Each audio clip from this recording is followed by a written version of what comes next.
The 60th EEI Financial Conference kicked off in Florida this weekend, and participants are talking about everything from AI data centers to organic company growth. Joining me now is David Hutchens. He's the president and CEO of NYSE-listed Fortis. David, welcome. Thank you. Glad to be here.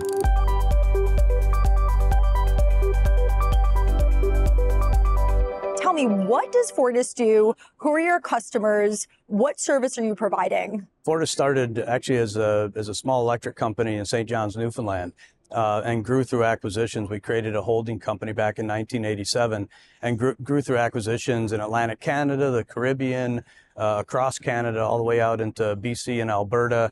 And then even acquired utilities down in the U.S. in New York, Central Hudson, in Arizona, UNS Energy and its subsidiaries, Tucson Electric Power, and then ITC, which was our last big acquisition back in 2016. That was kind of the end of our M&A story, and when we really shifted to organic growth. So we have companies that do transmission, distribution, generation, you name it. If you can think of a utility business model, one of our 9 utilities does it. So we have distribution only, vertically integrated utilities like in Arizona. So we have the full gamut of different business models from a utility perspective, but it's also the only thing we do. We only do one thing. We are now 100% regulated electric and natural gas utilities. You just issued your 5-year outlook, including your highest ever capital plan. Can you walk us through that? Sure. We just issued it last week. And it's obviously a record plan for us. It's $28.8 billion. Now, these are Canadian dollars, unless I say otherwise, just as a quick disclosure. And that's $2.8 billion higher than our prior 5-year capital plan. It's driven by a lot of different investments across that entire footprint of those utilities. Our 3 biggest utilities, which comprises 70% of our overall capital spend, are ITC, a big transmission company that serves about 8 states across the Midwest. We have UNS Energy that has an electric utility, Tucson Electric Power, another smaller electric utility, UNS Electric, and a gas company. That UNS Energy is our second largest, and then Fortis BC, which is our third largest, is primarily a natural gas delivery company in British Columbia, actually the largest, energy provider in that whole province when you look at overall energy consumption in that province. So those are our 3 biggest utilities, and those were really the drivers of our capital plan and drivers of the increase. The $2.8 billion increase consists of some transmission investments at ITC, other transmission investments and distribution investments down in Arizona at UNS Energy, and then kind of a smattering of smaller investments that still add up to, when we talk about small, $100 million here, and there is kind of small in our overall scheme of things, but it's obviously big projects for our footprint and big projects for some of our smaller utilities as well. AI data centers are a pretty hot topic on the agenda today at this conference. What is your role, Fortis's role in that ecosystem? We serve a lot of different areas across our footprint, but I'll tell you the 2 that are most driven by the AI data center conversation are UNS Energy, particularly Tucson Electric Power, its subsidiary.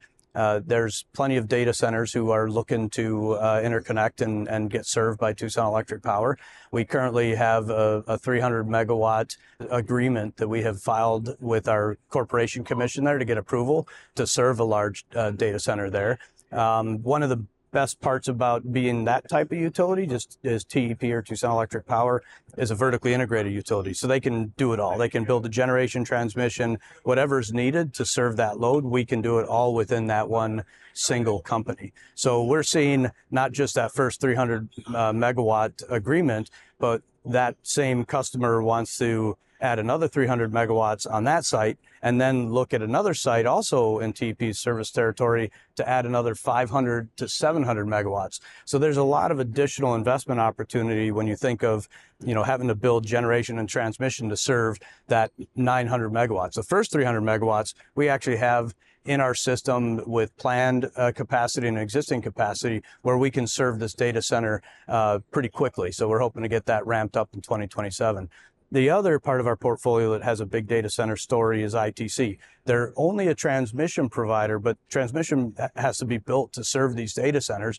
And of course, the big interconnections, the big substations, et cetera, that have to be built to serve these data centers are also the thing that we do in that company. So we see a lot of additional data center activity. We've got some within our existing capital plan, but we see a lot in the rest of the footprints of the utilities we serve. So the interesting part about ITC is it's a transmission company, but it actually serves the transmission to our three largest customers happen to be other friends of ours from the New York Stock Exchange, CMS, DTE, and Alliant. Those are our three biggest transmission customers. We build the transmission to serve their growing needs. So we see growth in their area. That's good for us. That means growth in our area to be able to help them serve that. Geographically, where do you see these data centers popping up, and what do you think makes these areas desirable? So we kind of see them almost everywhere. I don't know if there's any common characteristics, because I think the data centers were attracted to Arizona because we had excess capacity that we could serve one quickly. Where we're seeing a big build out in ITC's footprint happens to be in Iowa. Lots of land, lots of water, easy to build infrastructure, that kind of thing. But I wouldn't have guessed that Iowa would be a hotbed for these big data centers. We have a 1,600 megawatt facility that's in our current plan at ITC, $400 million US of investment in order to build up the interconnection to serve two 800 megawatt data centers that are right there. It's called Big Cedar in Iowa. So it's I don't know if there's anything that there's a common denominator other than can we get power and infrastructure built quickly? Because that, I think, is the number one concern for data centers. They want to get up to speed and get their models running. Can you tell us more about Fortis's dividend track record? I would love to. So we just raised our dividend 4.1%. And that is the 52nd consecutive year of dividend increases for our company. So we're very proud of that track record. We have our shareholders who are very interested in seeing that dividend and seeing that dividend growth. And of course, it's important for us, for our shareholders, for us to continue increasing those dividends.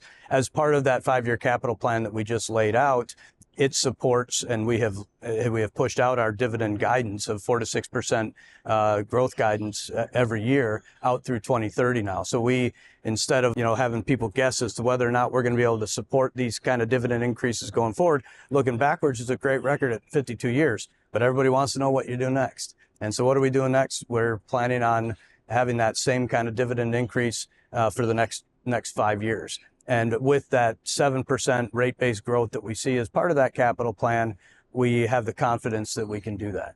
And speaking of growth, I understand that organic growth is a part of your strategy. Can you share more about that in practice?